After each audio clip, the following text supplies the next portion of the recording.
Well, I gotta say, you know a guy is talented when he can make a hair salon feel as though it is the hottest restaurant in town. Shane, this is beautiful. Well, thank you. Thank you. A lovely, intimate setting for the two of us, my friends. Yeah, it's nice. Tell me a little bit about the table that was selected, because when we last met, there were 3 different table settings, and ultimately the viewers chose this one. Why do you think this one resonated with the viewers? I think out of the 3, this was certainly the most traditional. It speaks to a lot of young women and brides out there, brides-to-be, with the white and the silver and the platinum.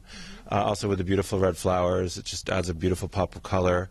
You know, it's traditional, but with a little bit of something extra. You know, it's interesting because we were talking to Kristen a moment ago, who owns this fabulous space, and she was saying you really do want to be classic on your special day, because you want to look back at these pictures and think, oh, what a timeless setting.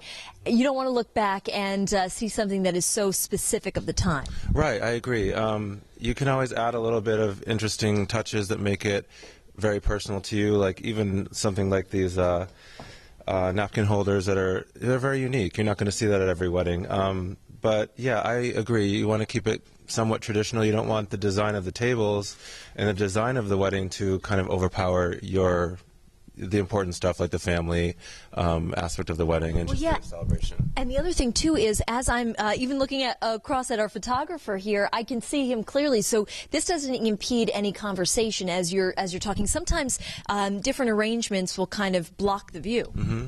And Judy can speak to this more than I can, but the great thing about having a low floral arrangement is that you can talk to people across the table, and then when there'll be some highs also. Judy, right? I'm so glad that you mentioned Judy, Shane, because yes, here she is sitting right over here. And Judy, you revealed just a moment ago the bouquet that is going to actually match the table setting here.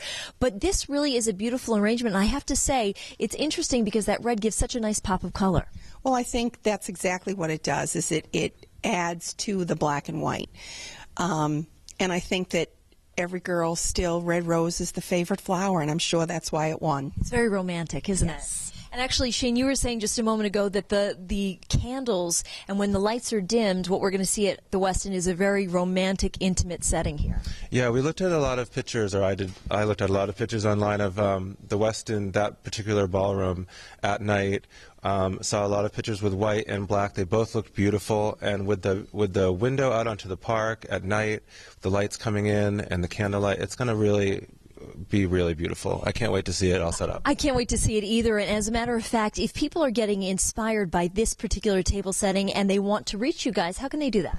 You can go to our website, beourguestpartyrental.com. You can see all of this stuff and everything that you've seen during this whole series. We're on Facebook, of course, and feel free to give me a call if you like to. All right, Shane, thank you so much. Now, coming up in just a moment, as we speak, Ashleigh is getting all dolled up for her formal bridal look. We're going to reveal it to you in just a little bit.